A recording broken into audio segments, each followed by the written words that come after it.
he found two weapons that they used. The first weapon was materialism, to make people think that religion was superstition and a foolish thing to believe. And he said their tools for doing this became very powerful with a lot of the material sciences that they developed. But the second tool that they used was nationalism. So he said to destroy Turkey from within, they used materialism. But to destroy Turkey from without, they used nationalism. So that the places where the Turks were protecting, like Palestine, suddenly the people in Palestine saw the Turks as occupiers. And people forget that Arabs fought against the Turks. They allied with the British and fought against the Turks. And the British promised them all these things. And much of what we're suffering now is from the betrayal of Muslims of that time. So these are the effects, and nobody wants to deal with what really happened. They just want to blame everybody else. You know, it's all somebody else's fault. But unfortunately, we inherit the troubles of the past. We inherit them. The only country that didn't, of the Arab states that were under, the only one that didn't break their ties was the Libyans. They were the only ones, which is why the Turks really loved the Libyans. In 1958, King Idris came here and actually restored the maqam of Abu Ayyub al-Ansari. There's a big plaque there, 1958.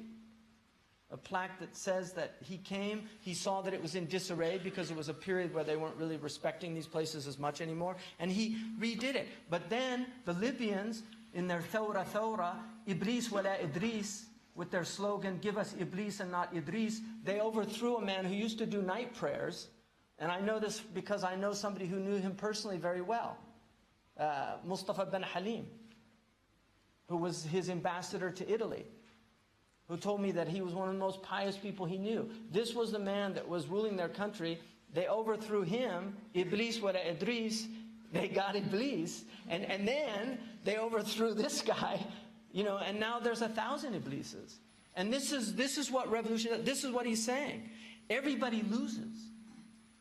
Everybody loses. So we have to understand these things at a deeper level and not be fooled by slogans. One of the things that the Prophet ﷺ said, that towards the end, he said there's going to be sununa khada'a. There will be years of deception.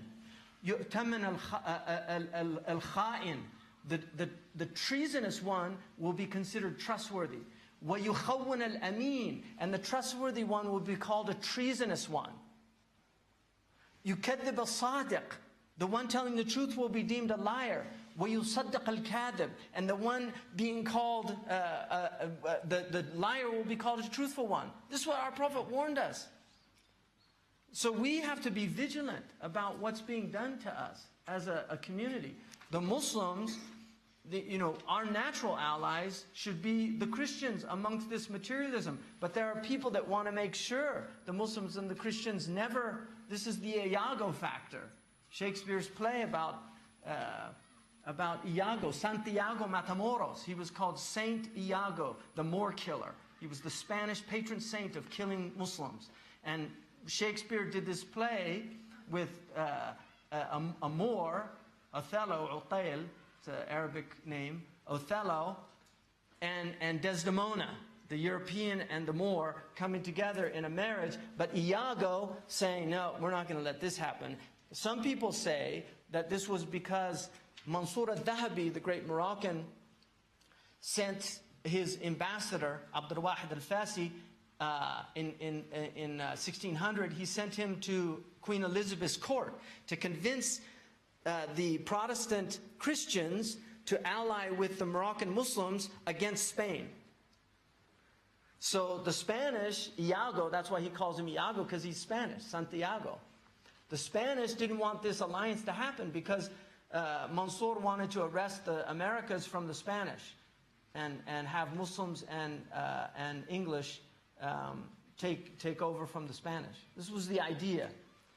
But he died in 1603, so it didn't come from that. But anyway, the point is there are people that don't want these religions to work together against the common enemy of atheism and materialism. These are much greater enemies. Christians believe in the day of judgment. They believe in the 10 Commandments. Our ethics is based on the 10 Commandments. Read Ali Imran, right? 151, 152, 153. Read those verses. That's the 10 Commandments. Those are 10 Commandments in the Quran, which our ulama said those are the wasaya al-ashara allati utiya Musa.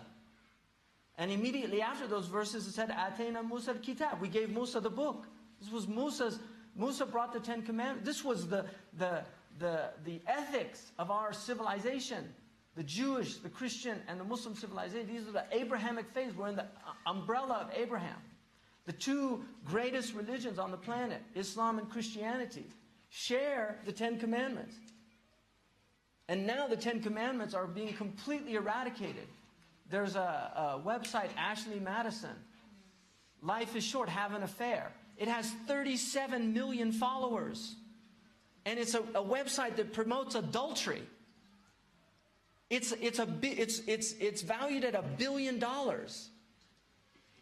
This is destroying our civilization. This is Iblis destroying our civilization. And then mocking God. God will not be mocked. You know? The mockers of God. The Christians don't want God mocked. We don't want God mocked.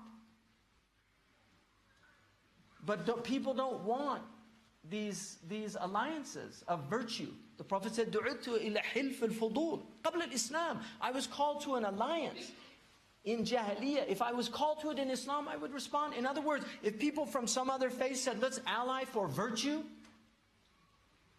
then I would ally with them. So, now,